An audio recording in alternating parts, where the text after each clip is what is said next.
Hello, folks, and welcome to another episode of the Cubs Line podcast. Today, we are joined by a very special guest, Alex Cohen, the Cubs play-by-play announcer on Marquee Sports Network.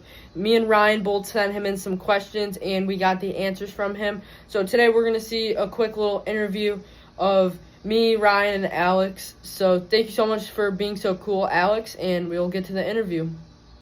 Hey, everybody. Alex Cohen here, one of the play-by-play broadcasters for the Chicago Cubs on Marquee Sports Network. I am recording this to answer some questions for the Cubs Line podcast.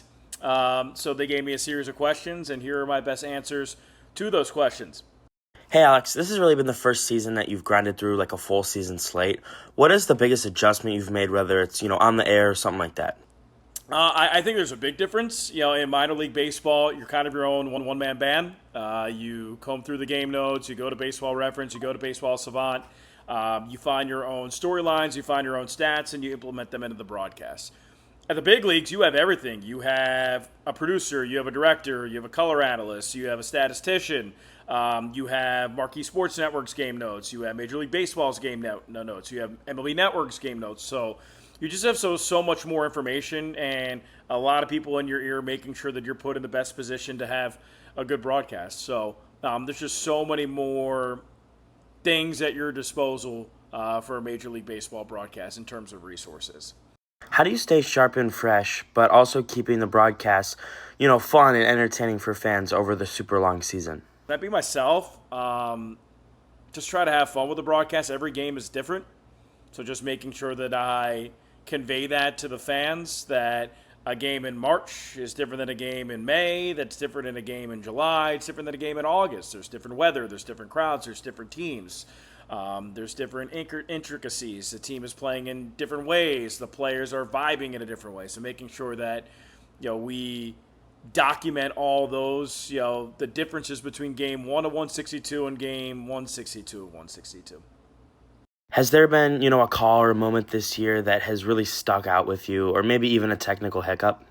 I think walk-offs at Wrigley Field are pretty special. I don't think you can get much bigger, much better, much more memorable than that. I've been fortunate enough to call two of them.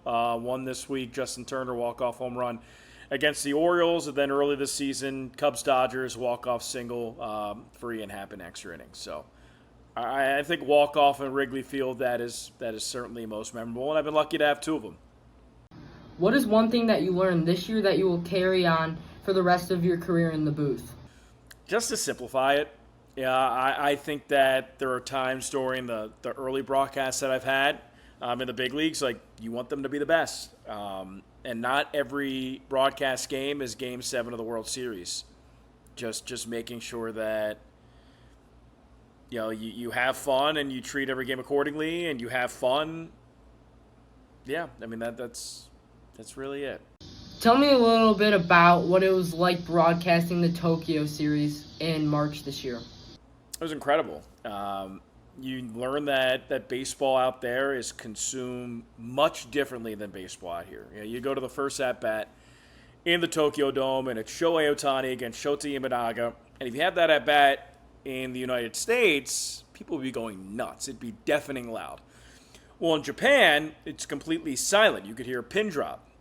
But why? Because Japan wanted to respect the moment, and the fans wanted to respect the moment, and the best way would be for those people to have the moment, for Shota and Shohei and the teams, and not the fans take it over. So just, recognizing baseball in Japan is consumed and viewed completely different than in the United States.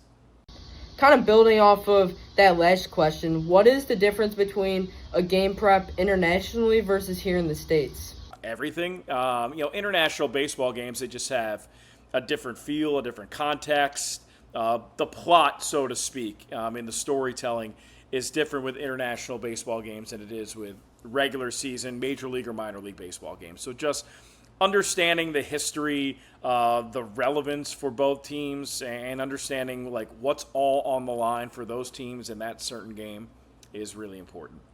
My last question is, you've broadcasted a lot of minor league baseball for the Cubs. Who's a prospect that you're high on and will make a big impact in the Cubs uniform in the next couple of years? I think Moises Ballesteros is talked about a lot. I do think his hit tool at the position that he plays for. If he can break as a catcher, if he can figure out a way to play 4 out of every 6 games, and it's 2 days at DH and 2 days catching. If he can find out a way to get behind the plate on a consistent basis, I think he's an all-star. The hit tool is that good.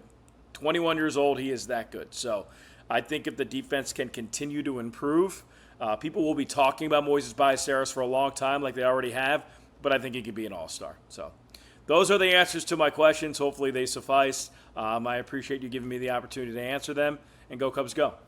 And that will do it for our interview, folks. Thank you, Alex Cohen, for being so cool and answering our questions. Make sure to go check out our latest episodes, and see you guys in the next episode.